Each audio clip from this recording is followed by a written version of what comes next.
eu diria, retornar, né, a comunhão dos irmãos aqui, nos alegra muito, ver outros irmãos novamente aqui, e nós sabemos que é realmente prazeroso conhecer outras pessoas.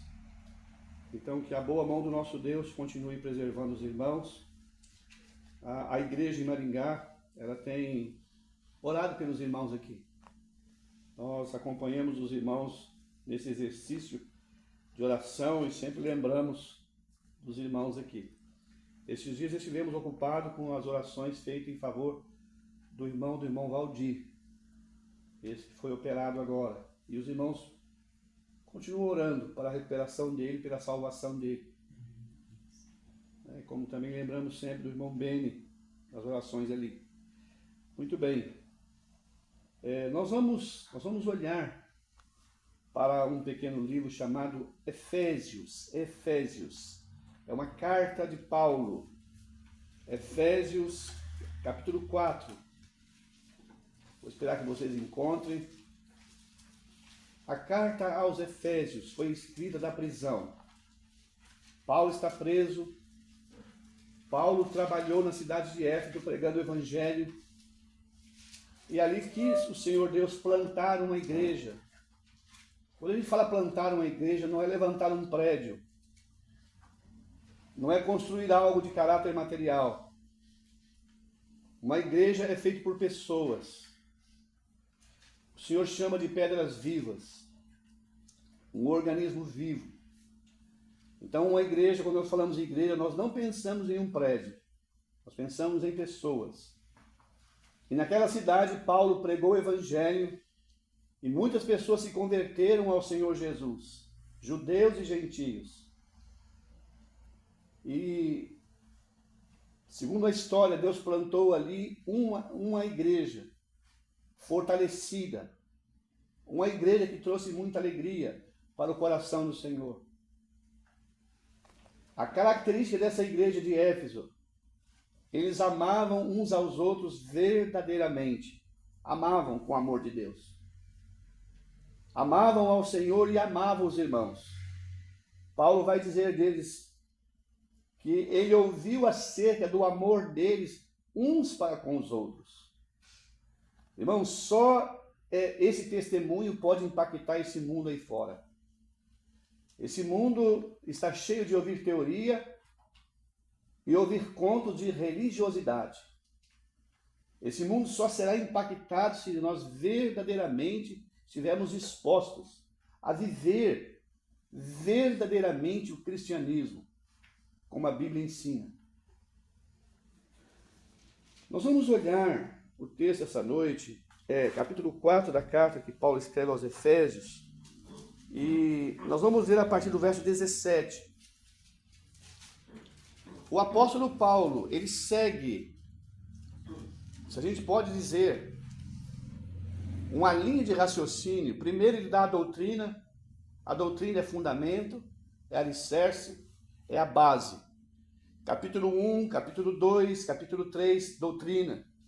Ele apresentou o ensino acerca, podemos assim dizer, da Trindade, da pessoa do Pai, da pessoa do Filho, da pessoa do Espírito Santo.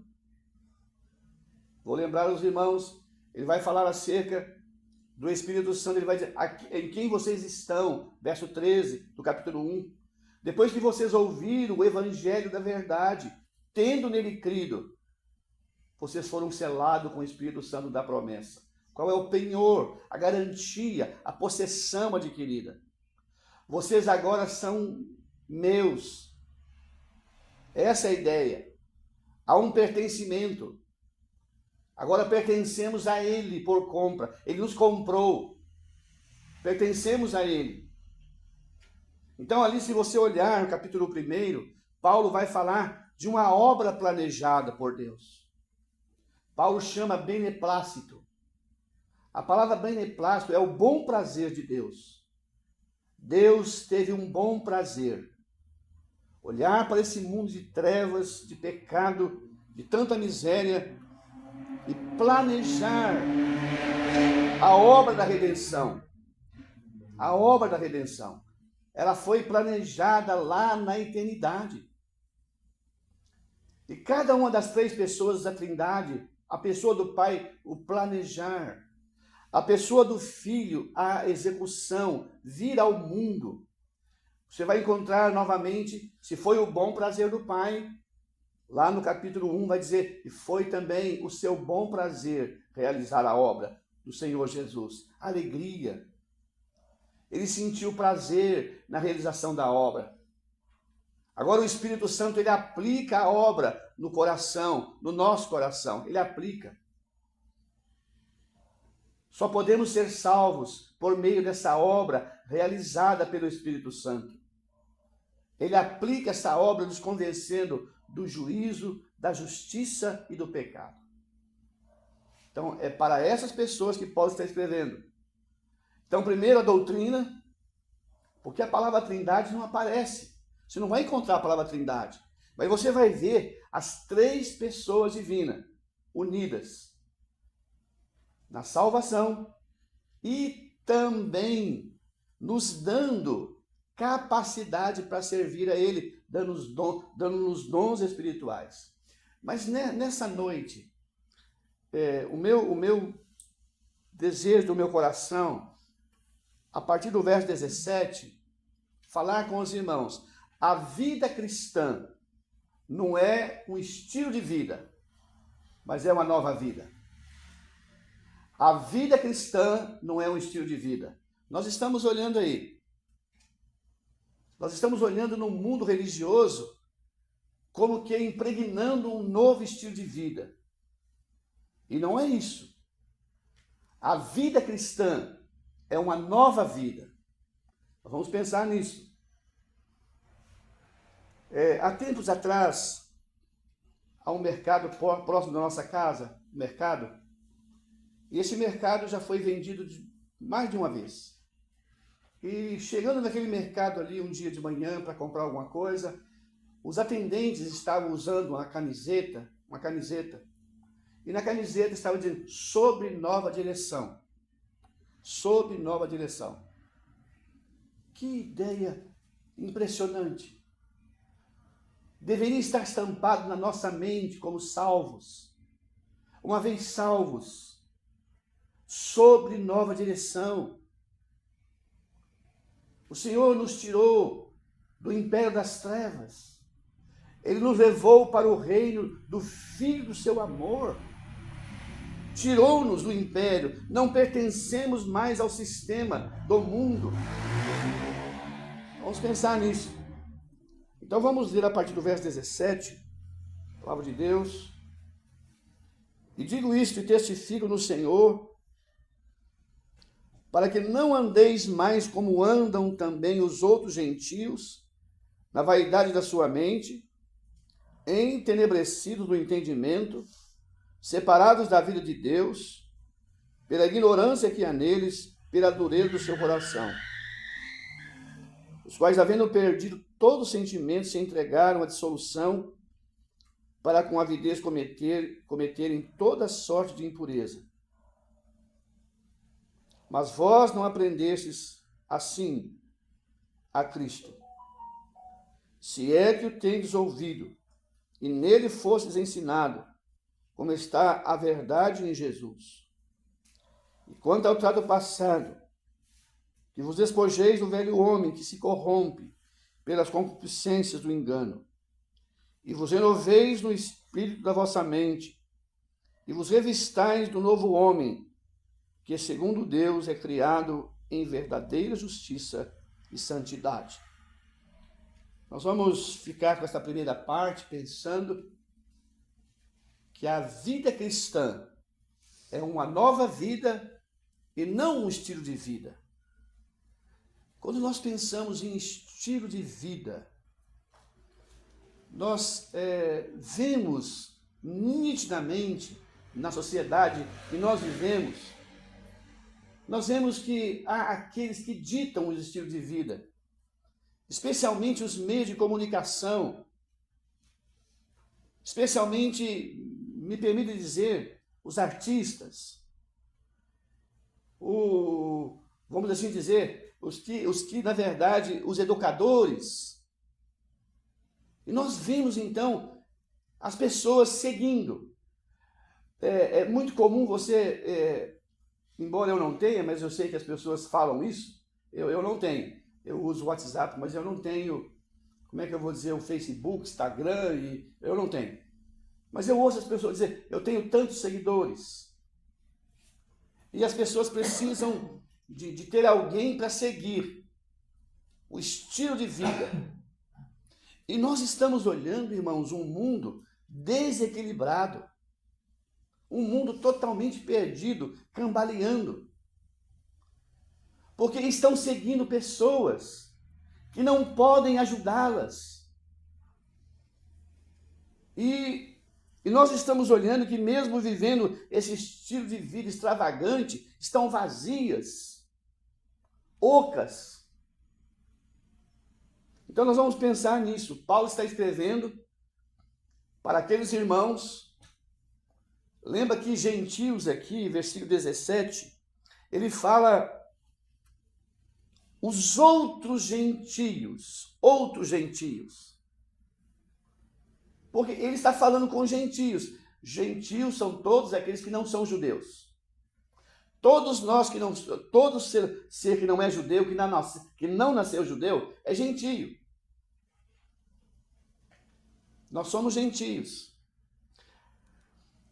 Paulo está falando agora, ele está usando um termo aqui, não andar como andam os outros gentios. Se a gente olhar essa carta, uma característica dessa carta, queria que você olhasse comigo, no capítulo 2, vamos olhar como é que era o nosso andar. Capítulo 2, verso 1. Antes de nós sermos salvos, versículo 1, e vos vivificou, estando vós mortos, em vossas ofensas e pecados. Vos vivificou. A ideia aqui é dar vida ao que está morto, dando vida. Imagine você chegando para um funeral, ali tem um caixão, tem uma pessoa ali morta, a comunicação cessou, está interrompida, porque não tem vida. A morte encerrou, separou, não há mais sentimento. Paulo está dizendo aqui, e vos vivificou, estando vós mortos em ofensas e pecados. Nós não fizemos nada para nos tornarmos pecadores, nós já nascemos pecadores. Lá no ventre da nossa mãe, ainda informe, aquela célula, ali estava uma semente do pecado desenvolvendo dentro de nossas mães, e nós ali fomos sendo formados, e de repente aquela criança inocente, uma semente do pecado ali está, podemos dizer, desenvolvendo uma natureza pecaminosa. E nós nascemos então aqui pecadores, pequenos pecadorzinhos, pecadores que vão crescer, cuja natureza é pecar. O pecado se desenvolve em nós, ele cresce, e ele é uma força avassaladora que vai nos impelir a pecar. Agora, olha bem, versículo 2, em que noutro tempo andastes. Queria que vocês olhassem o tempo do verbo. Andastes. Aquelas pessoas mudaram de direção. Mudaram. Estavam ouvindo o Evangelho. Haviam ouvido o Evangelho e haviam depositado fé para serem salvas. Mas Paulo está dizendo, vocês andavam noutro tempo, seguindo o curso do mundo, segundo o príncipe da potestade do ar, do espírito que agora opera nos filhos da desobediência. É impressionante como o sistema mundano, juntamente com esse poder satânico, envolve o ser humano, aprisiona o ser humano, leva o ser humano a viver uma vida totalmente alheia de Deus. Então aqui nós temos quem eram os efésios, como eles viviam, como era o comportamento deles. Então eles andavam segundo o curso do mundo, segundo o príncipe da potestade do ar, do espírito que agora opera nos filhos da desobediência. Essa palavra opera, a ideia é de domínio completo. A palavra no original aqui, aquele cabresto que é colocado no animal chamado cavalo, que vai numa carroça, eles colocam aquele cabresto e uma tapeira aqui, dominado. O animal está preso ali.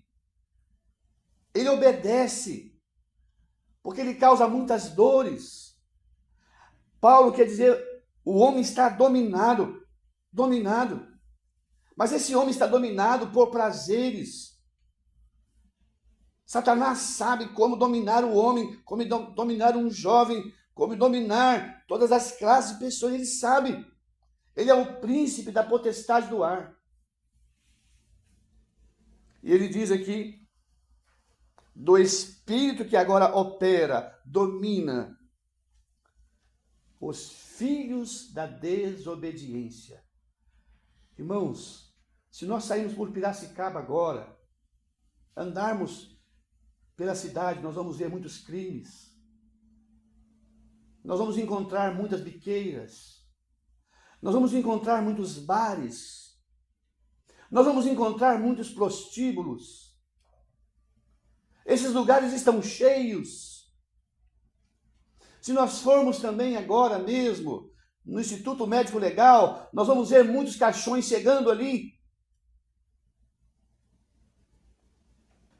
Uma ocupação tremenda de fazer autópsia em corpos de jovens que, através da overdose das drogas, do crack, da cocaína, deixaram de viver. Filhos da desobediência. Pensam que são livres. Paulo está escrevendo essa carta. Olha, essa carta está escrita há mais de 2000 anos. Parece que ela é atual. Então nós vamos olhar agora uma outra coisa. Eles haviam crido no Senhor Jesus Cristo, haviam depositado fé nele.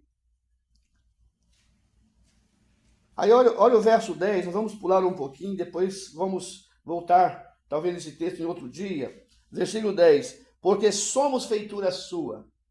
Depois de salvos, uma vez salvos, nós somos feitura.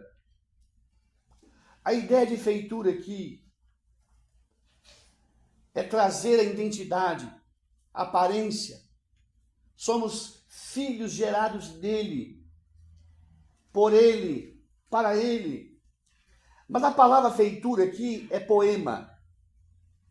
A palavra feitura aqui, Deus está escrevendo um poema da sua vida. Ele quer escrever um poema. Mas não um poema de desgraça. Não um poema de tristeza. Não um poema de fatalidade. Deus quer escrever uma história da sua vida. Somos feitura sua. Olha o que diz o texto aí, verso 10. Somos feituras suas, criadas em Cristo Jesus, para as boas obras. Agora a palavrinha novamente é, as quais Deus preparou para que andássemos. Eu queria pegar essa palavrinha, essa carona aqui, andar. O andar progressivo, gradativo. O andar que começa quando eu, pela fé, creio no Senhor Jesus. É esse andar que Deus quer que eu entenda. Sou chamado para andar com Ele.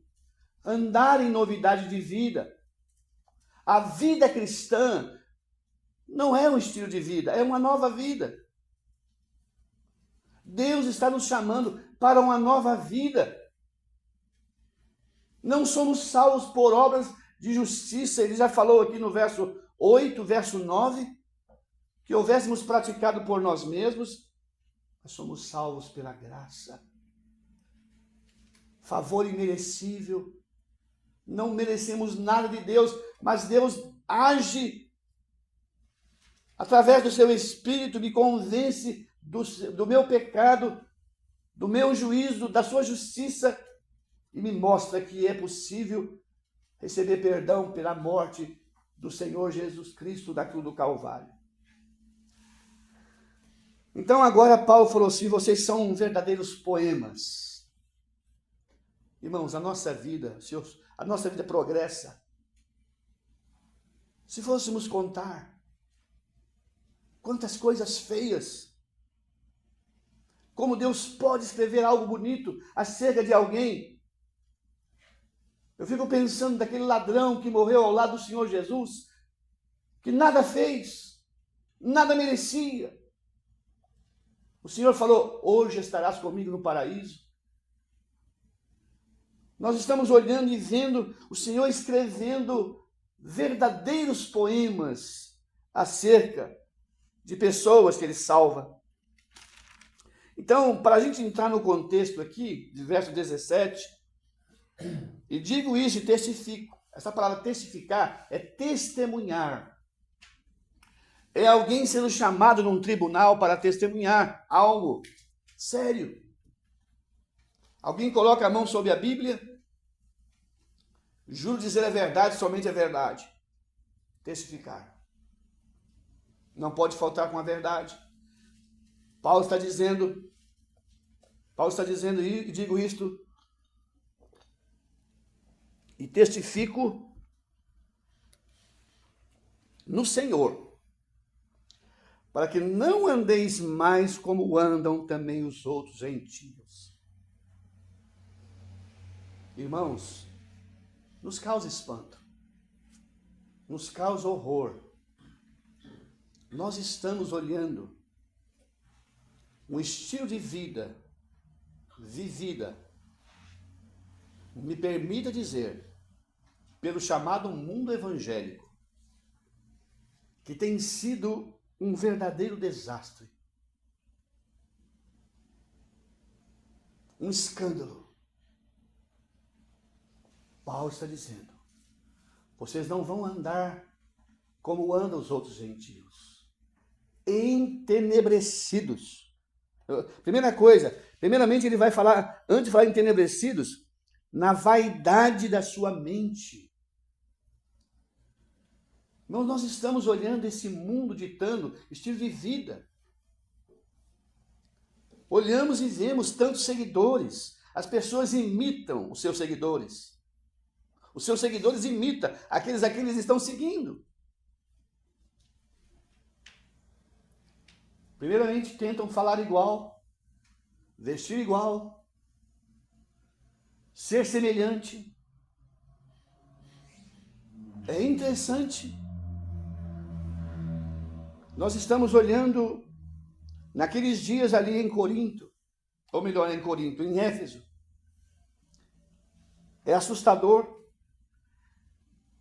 E essas pessoas aqui não eram simplesmente pessoas das camadas sociais mais baixas, das camadas sociais mais altas, intelectualmente falando. Irmãos, os mesmos pecados que acontecem nas camadas sociais mais baixas, nas favelas, acontecem nos palácios. Irmãos, os nossos dias têm sido marcados por pecados na área moral dos mais baixos, na alta sociedade. Os chamados pedófilos. Os pedófilos. Eles estão nos palácios.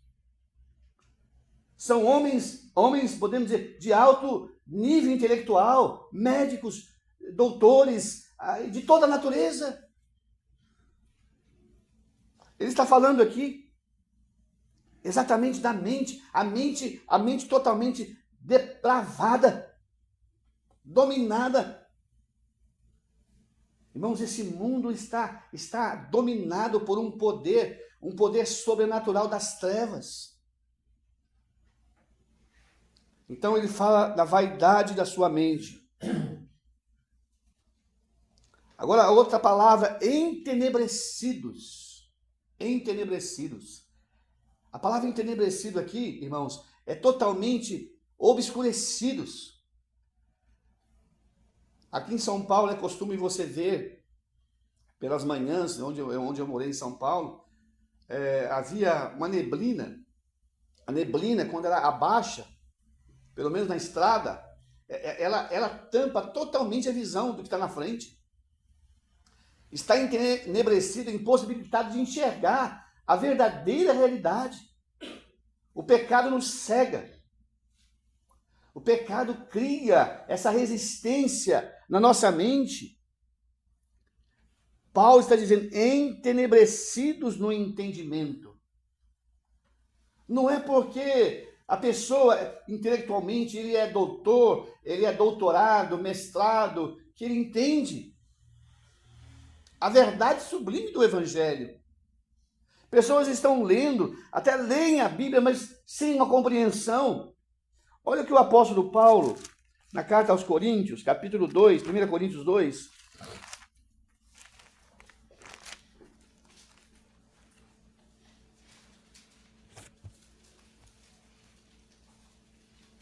versículo 14. O homem natural não compreende as coisas do Espírito de Deus. 1 Coríntios 2, verso 14.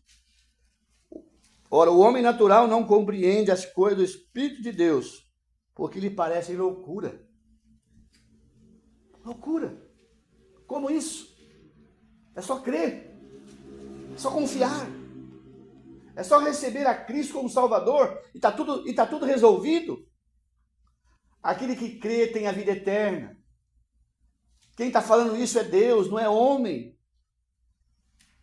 Aquele que crê no Filho tem a vida eterna, não entra em condenação, passou da morte para a vida. É Deus que está falando. E quando Deus fala, vale a pena ouvir o que Deus fala. Então esse homem natural aqui é aquele mesmo homem lá, entenebrecido.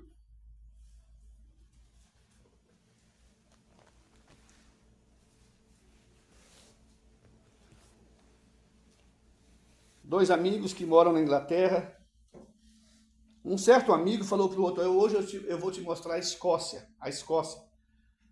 E esse amigo tinha muita vontade de conhecer a Escócia, por não poder ir lá, mas ele falou que ia levar esse amigo num lugar muito alto. De lá ele ia poder avistar a Escócia. Ele levou esse amigo numa manhã, e quando chega lá em cima, essa neblina havia descido e coberto todo o horizonte. A vista não era aquela vista nítida. Ele não pôde ver a Inglaterra. Mas a Inglaterra estava lá. Então, é interessante olhar essa verdade aqui, essa palavra entenebrecidos, é totalmente obscurecidos, sem entender, sem entendimento. Agora, no verso 18, ele vai falar uma coisa aqui, separados da vida de Deus. Essa palavra vida aqui, tem duas palavras que descrevem a vida. A primeira delas é a biologia, que estuda a ciência, que estuda a vida dos seres vivos. A outra palavra que descreve vida é esta vida que chama Zoé, a vida de Deus. Zoé, não é bio. Não é da palavra biologia.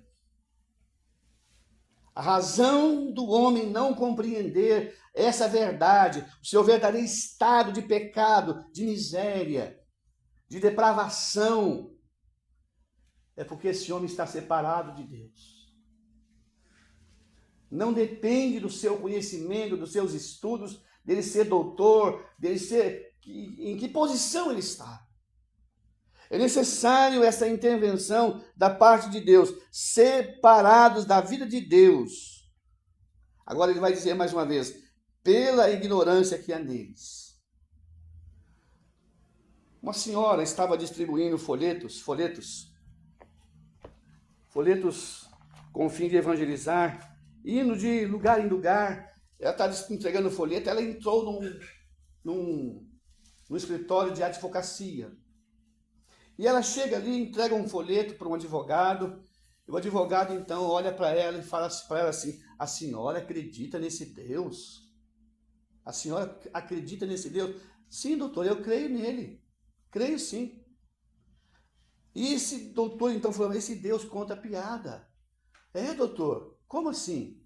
Olha, você já não leu aí que ele fala que um peixe engoliu um homem? É, doutor, fala mesmo. Fala que o peixe engoliu um homem, um grande peixe. Aí esse homem queria tornar aquilo um motivo de riso. Mas aquela senhora que não sabia ler, olhou para aquele doutor e falou: doutor, se a Bíblia falasse que o homem engoliu o peixe, eu ia acreditar, doutor, porque ela é a palavra de Deus. Simples, objetiva. Aquela mulher cria que isto é a palavra de Deus, escrita por Deus. Então, nós estamos olhando aqui, entenebrecidos, separados da vida de Deus, pela ignorância que há neles, pela dureza do seu coração. Pela dureza do seu coração. O ser humano pensa que ele está no controle de tudo, da sua vida, do seu destino. Eu sou livre, mas não é livre. Lembra lá no capítulo 2, andando segundo o curso do mundo, segundo o príncipe da potestade do ar. Agora no verso 19, os quais, havendo perdido todo sentimento, se entregaram à dissolução, para com avidez cometerem toda a impureza. Vou rapidamente falar algo aqui. Havia um templo em Éfeso, chamado o Templo da Diana dos Efésios. Havia um culto dedicado a uma deusa chamada Diana. Segundo os estudiosos, lá nesse templo havia 1000 prostitutas cultuais. Prostitutas. E você quer saber o que é mais triste? Os pais levavam suas filhas, donzelas, e entregava para ser sacerdotisa. O culto ali envolvia isso. O culto envolvia a prostituição, a miséria, a degradação. Gente, é diferente dos nossos dias. A nossa cidade tem 600 mil habitantes. Ficamos horrorizados em ver a miséria. A Cracolândia que não tem só pobres, não, gente. Tem gente rico, tem médico, tem advogado, tem mãe de família, tem pai. Pessoas que entraram ali e não saíram mais. Os prostíbulos estão para todo lado, em toda classe. Uma verdadeira depravação. É esse estilo de vida que esse mundo está ditando, que as pessoas seguem.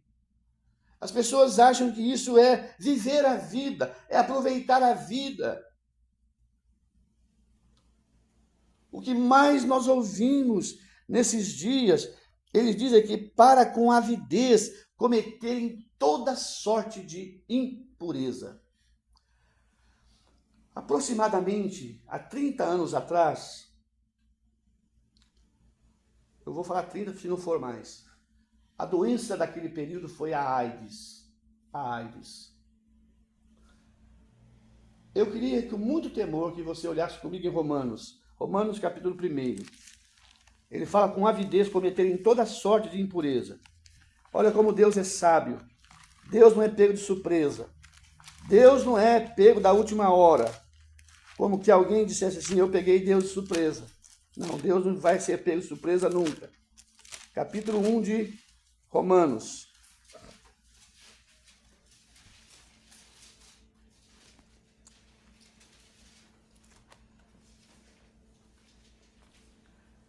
Versículo 18. Porque do céu se manifesta a ira de Deus sobre toda a impiedade e injustiça dos homens, que detêm a verdade e injustiça. Porquanto que de Deus se pode conhecer, nele se manifesta, porque ele o manifestou.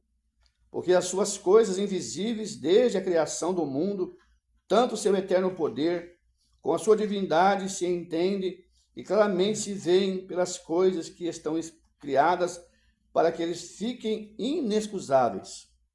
Porque, tendo conhecimento de Deus, não glorificaram como Deus, nem lhe deram graça, antes em seus discursos se desvaneceram e o seu coração insensato se obscureceu. Dizendo-se sábio, tornaram-se loucos. Agora eu quero que você observe bem. Vocês que estão aqui essa noite, os jovens que estão aqui essa noite, mudaram a glória de Deus incorruptível em semelhança da imagem de homem corruptível, de aves, de quadrúpedes, de répteis. E por isso também Deus os entregou às suas concupiscências de seus corações, a imundícia, para desonrarem os seus corpos entre si. Pois esses mudaram a verdade de Deus em mentira e honraram e serviam mais a criatura do que o Criador, que é bendito eternamente. E ele fala aqui, o amém. Por isso Deus os abandonou às paixões infames, porque até suas mulheres mudaram o uso natural do contrário à natureza. E semelhantemente também, os homens deixaram o uso natural da mulher e se inflamaram em sua sensualidade, uns para com os outros, homens com homens, cometendo torpeza e recebendo em si mesmo a recompensa que convinha ao seu erro. E como eles não se importaram de ter conhecimento de Deus, assim Deus os entregou a um sentimento perverso para fazer coisas que não convêm, estando cheios de toda iniquidade, fornicação, malícia, avareza, maldade, cheio de inveja, homicídio, contenda, engano, malignidade, sendo murmuradores, difamadores, aborrecedores de Deus, injuriadores, soberbos, presunçosos, inventores de males e desobedientes a seus pais e mães, necios, infiéis, no contrato, nas afeição natural, irreconciliáveis e sem misericórdia. Agora eu quero destacar o verso 32. Os quais, conhecendo o juízo de Deus, que são dignos de morte, os que tais coisas praticam, não somente as fazem, mas também agradam aos que assim os fazem. Irmãos, há 2000 anos atrás, em Roma, esses pecados que nós estamos olhando agora estavam sendo praticados. Uma devastação na sociedade de Roma. Tudo isso que nós estamos olhando agora estava sendo praticado em Roma, praticado em Éfeso, praticado em todos os lugares. Se você tiver tempo de ler esse capítulo aqui, do verso 18 até o 32, você vai ler com o tempo. Nós estamos olhando, irmãos, na sociedade, tentando ditar um estilo de vida, mostrando que não há nenhum problema do relacionamento do homem com homem, mulher com mulher. É o que Deus diz que é verdade. Não é o que a sociedade diz. Não é os nossos, vamos assim dizer, os que estão tentando ditar esse estilo de vida para nós. Olha o verso 32. Não só os que fazem, mas também os que se agradam dos que fazem. Irmãos, não podemos falar. A ideia aqui é não poder condenar esse tipo de prática. Homem com homem, mulher com mulher. Você entra em qualquer lugar hoje, você vai ver esse relacionamento. Homem de mão dada com homem, mulher de mão dada com mulher. Homem beijando homem, mulher beijando mulher. Literalmente, meus irmãos. Para com avidez cometerem toda sorte de impureza. Irmãos, Paulo estava dizendo, vocês viviam assim. Era nesse estilo de vida que vocês viviam antes. Era assim que a vida de vocês eram marcadas.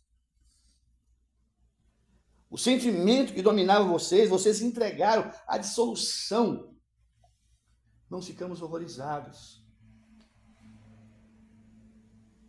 Olhamos para a casa do vizinho e vemos uma moça nova que chega com a outra moça e ali passa a noite, como se fossem namoradas. Normal. Os pais acham normal, mas não são cristãos, são gentios. 2 vezes. Essa sociedade quer nos fazer parecer que isso é normal. Paulo está dizendo, vocês viviam assim. Era nesse mundo podre, fedorento, que vocês estavam. Olha o que aconteceu com vocês, Colossenses capítulo 1, verso 12. Olha o que aconteceu com vocês, rapidamente, e a gente vai encerrar. Verso 13. O qual nos tirou da potestade das trevas. Verso 13. O qual nos tirou da potestade das trevas e nos transportou para o reino do Filho do seu amor. Nos transportou. O Senhor entrou naquele lugar onde nós estávamos presos. E falou para nós, meu filho, só tem um caminho. Sair daqui e viver eternamente. Ficar aqui e morrer eternamente. A morte do Senhor Jesus no Calvário, ela escancarou com aquelas portas do inferno, que nos prendia, que nos tornava seus escravos. Agora eu posso abandonar esse ambiente, mas eu preciso desejar, eu preciso querer, é necessário a contrapartida, eu preciso. Ó Deus, eu não mereço, mas eu preciso. Ele nos tirou da potestade das trevas e nos transportou para o reino do Filho do seu amor. Então nós vamos parar por aqui. Agora Paulo vai dizer no versículo 20. Agora ele vai deixar o comportamento dos não salvos, dos perdidos, e vai virar para os crentes e vai dizer, mas vocês não aprenderam assim. Irmãos, nós estamos sendo marcados por pecados do mundo evangélico. Irmãos, eu vou contar algo aqui, é triste. Essa semana saiu uma notícia de um chamado pastor vestido de roupas íntimas, filmado numa cidade grande, e isso está viralizando nas redes sociais. Ô, irmãos, que escândalo. Mas escândalos pior do que esses.